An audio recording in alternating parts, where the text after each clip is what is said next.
église qui prie peut étendre le règne de Dieu autrement. Je voudrais vous voir là au service des protocoles des femmes de prière. Pas seulement des belles femmes. La beauté d'une femme est quand une femme connaît le Seigneur, sa beauté est embrouillée quand elle ne prie pas. Elle n'est plus, l'éclat n'est plus là.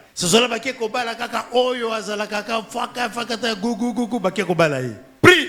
Quand quelqu'un prie, la gloire apparaît sur la face. Ton église est en train de périr aujourd'hui parce que c'est une église qui ne prie pas. Tu as des gens qui restent à la permanence là parce qu'ils n'ont pas à manger chez eux. C'est tout bino ba pasteur boza ba mbongo ebele ba kosa kabino. Même vous-même ici quand vous étiez très pauvre, vous étiez en train de prier à tout moment. Sans voiture,